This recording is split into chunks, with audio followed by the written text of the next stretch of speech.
اور جو سو cognitive development کے لیے کوشش کریں گے تمام سطح پر. یہ جو سو آپ نے آرٹس کے متعلق اہمیت کو بتاتے ہوئے کہا. اس کے بعد انہوں نے کہا کہ زبان بہت بڑا اثر انداز کرتی ہے کسی تہذیب کی تعمیر میں, اور وہ بتاتے ہوئے کہتے ہیں کہ تہذیب سے زبان کو علیحدہ نہیں کیا جاتا, یہ اور جو سو یہ تہذیب کو پروان چڑھانے کے لیے بہت ہی اہم رول ادا کرتا ہے, اور مختلف زبانیں بات کرنے والے دنیا کے دوسرے چیزوں کو, دوسری زبانوں کو, دوسری تہذیب کو دیکھنے کا انداز الگ ہوتا ہے. یہ انہوں نے پیش کرتے ہوئے کہا کہ language influence the way of speaking and others, یعنی زبان دوسروں سے جب گفتگو کرتے ہیں تو گفتگو کرنے کے انداز پر بھی اثر ہوتا ہے. کہ اگر کوئی اپنے افراد خاندان سے گفتگو کرتا تو کس طرح سے گفتگو کرنی چاہیے, اپنے دوستوں کا کس طرح سے گفتگو کرنی چاہیے, اور کوئی اجنبی فرد ہے تو اس سے کس طرح سے گفتگو کرنا چاہیے. یہ چیزیں ایک تہذیب کا حصہ ہیں, یہ زبان سکھاتی ہے. یہ کہتے ہوئے اس نے کہا culture is this انکیسڈ in our languages, یعنی ہماری جو کلچر ہے زبان کے اندر بند ہے. تو اسی لیے انہوں نے کہتا ہے to preserve and promote culture one must preserve and promote cultures languages. یعنی محترم حضرات, یہاں ہمیں غور کرنا چاہیے کہ زبان کی کتنی اہمیت ہے اور اس کی زبان تہذیب پر کس طرح کس طرح اثر انداز ہوتا ہے, اس کو ہم دیکھنا چاہیے. اسی لیے وہ کہتے ہیں کہ ہم ہماری ہندوستانی زبانوں کو ہم جو سو پروان چڑھاتے ہیں, اور اس کو پروان چڑھانے کے لیے انہوں نے یہ بات کہی کہ ہم اس کو ہماری جو ٹیچنگ لرننگ پروسیس ہے اس کو جو سو جب ہم استعمال کرتے رہیں گے تو ہماری تہذیب کا جو سو اثر انداز ہوگا, اور اس سے جو سو ہماری زبان کو فروغ حاصل ہو سکتا ہے. اس کے بعد یہ کہا کہ یہ زبان کی اہمیت ہے. اب ہم یہ تجزیہ کرتے ہیں کہ زبان کی ہماری ہندوستان کی جو مختلف زبانیں ہیں وہ زبانوں کا حال کیا ہے. اس کو پیش کرتے ہوئے کہتا ہے کہ اتنی اہمیت رکھنے والے اس زبان کو ہمارے اندر کئی مشکلات ہیں, اور اس نے کہا کئی ایسی زبانیں ہیں جو اپنے جو سو وجود کو خطرے میں ہیں, اور کچھ جو سو معدوم بھی ہو گئی ہیں. اور کہا کہ کئی زبانیں خطرے میں ہیں, اور اس میں یہ بھی ذکر کیا کہ یونیسکو کی رپورٹ میں کہ ہمارے اندر 197 زبانیں ہندوستان کی خطرے میں ہیں, اور یہاں تک کہ جو 22 شیڈیول کے اندر جو زبانیں رکھی گئی ہیں وہ بھی کئی مشکلات کا سامنا کر رہی ہیں. تو اس کی اصل وجہ جو اس رپورٹ نے پیش کیا وہ یہ ہے کہ ہمارے درمیان لینگویج سے متعلق جو اساتذہ ہیں ان کے اندر مہارتوں کی کمی ہے. یہ جو اساتذہ ہیں یہ صرف روایتی ادب پر زیادہ اثر انداز کرتے ہیں, جس کی وجہ سے سیکھنے کے عمل میں یا لینگویج ڈیولپمنٹ میں یا سبجیکٹ ڈیولپمنٹ کے اندر یہ بڑی رکاوٹ ہے. تو اس کو دور کرنے کے لیے انہوں نے کہا کہ ہم جو سو ماہرین کی جو سو ماہرین لسانی اساتذہ کو ہم تیار کریں گے. اس کے لیے ہم پری پرائمری سے ہم اس کو شروع کرنے کی بات انہوں نے کہی. اس کے بعد اس زبان یا ٹیکسٹ بک ڈیولپمنٹ کے لیے کتاب کا رول بہت ہی اہم رول ہوتا ہے. تو اس لیے انہوں نے کہا کہ ہم جو سو یہ ہمارے ٹیکسٹ بک اندر حالات سے مطابقت رکھنے والے اور علم پر اثر انداز ہونے والی چیزوں کو ہم جو سو اس میں شامل کریں گے, جس کے لیے high quality of learning and print material تیار کریں گے, جس میں ٹیکسٹ بک ہوں گی, ورک بکس ہوں گے, ویڈیوز ہوں گے, پلیز ہوں گے, نظمیں ہوں گی, ناولس ہوں گی, میگزینز ہوں گی. اور اس کے اندر جو زبان کے اندر یا لغت کے اندر جو تبدیلی آ رہی ہے اس تبدیلی کے لیے ہم جو سو ڈکشنری کو تیار کریں گے, اور اس کے لیے ہم جو سو ٹرانسلیٹ کرنے کی ہم کوشش مختلف دنیا کی زبانوں سے ہم ٹرانسلیشن بھی کریں گے. تو ان تمام چیزوں کو اوور کم کرنے کے لیے, ان چیزوں کو حاصل کرنے کے لیے انہوں نے ایک حکمت عملی بھی پیش کیا کہ انہوں نے کہا کہ ہم اس کو پری پرائمری سے شروع کر ہائی اسکول لیول تک کریں گے، اور اس کے لیے ہم جو سو پری پرائمری سے لے کر ہائی اسکول تک ایسے ماہر اساتذہ یا فنون و لطیفہ سے جو ماہر ہیں ان کو جو سو ہر سطح پر جو سو اس میں اسکول میں اکاموڈیٹ کرنے کی کوشش کی جائیں گی. اور اسی طرح ان خوابوں کو شرمندہ کرنے کے لیے کہ HEI جو سو مضبوط بنانے کی بات کہی گئی، اس کے تحت بہت ہی مضبوط ڈپارٹمنٹ کو تشکیل دیا جائے گا، جس کے اندر بہت ہی جو سو ماہرین کو شامل کیا جائے گا، اور یہ ماہرین ایک بہترین ڈیزائن پروگرام کا کریں گے جو ہندوستانی زبانوں کو فروغ دینے میں کامیاب ہوں گی. اور ڈگری کی سطح پر ٹرانسلیشن اور انٹرپریٹیشن کے کورسز کو شامل کرنے کی بات کہی، اور جو آثار قدیمہ کی جو مختلف چیزیں ہیں اس کو محفوظ کرنے کے لیے ماہرین کو تیار کیا جائے گا. BEd کے اندر بھی جو ہے سو اس کو کیا جائے گا، اور ہائی کوالٹی آف انڈیویجولس کو اس کے اندر جو ہے سو کام کرنے کے لیے دیا جائے گا. اس کام میں جو لوگ بھی حصہ لے رہے ہیں ان کو اسکالرشپ سے جو ہے سو مدد کی جائے گی، اور ہر اسکول کمپلیکس اور ہائر ایجوکیشنل انسٹیٹیوٹ میں بھی ایسے افراد کو تقرر کیا جائے گا. اور اس کے بعد انہوں نے بتایا کہ اس طرح سے کرنے سے کیا ہوگا، ملازمت کے مواقع ہوں گی، ہماری جو تہذیبی ورثہ ہے اس کی جو سو پروان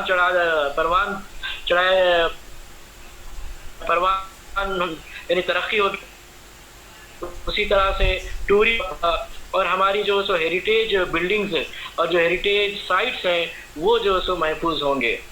تو اس کے لیے انہوں نے ایک ادارہ قائم کرنا چاہتا ہے جو Indian institute of translation and interpretation کرے گا، جس کے اندر مختلف زبانوں سے ہندوستان کے اور فارین کنٹری سے جو بھی ہیں ان کو جو ہائر کیا جائے گا.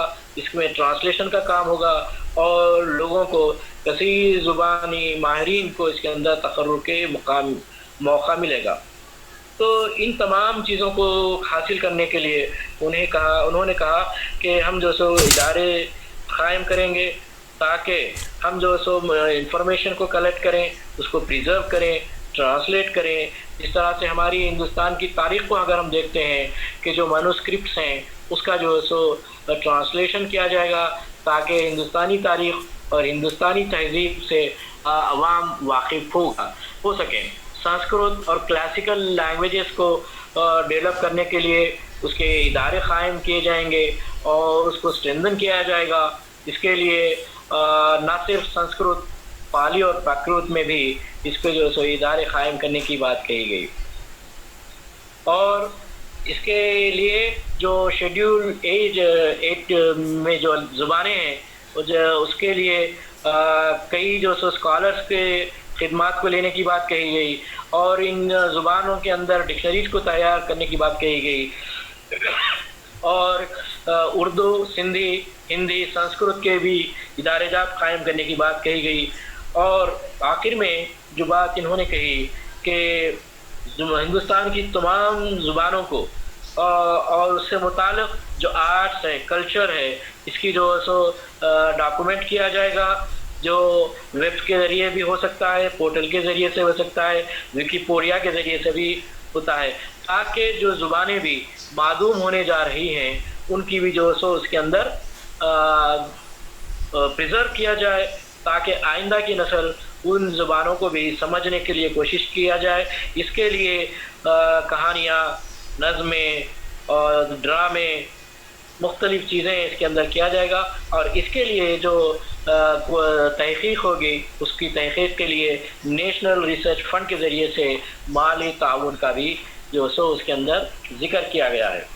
محترم حضرات، یہ تہذیب سے متعلق ہمارا ویژن، اور ہمیں اس ویژن کے بعد ہمیں غور کرنا چاہیے کہ بحیثیت ایک باشعور ٹیچر کے کس کے کیا اثر انداز ہونے والے ہیں. تو اس کو گفتگو کے بغیر آپ کو گفتگو کرنے کا موقع دیتے ہوئے دوسرا جو اہم جو اس ڈاکومنٹ کا ہے وہ ہے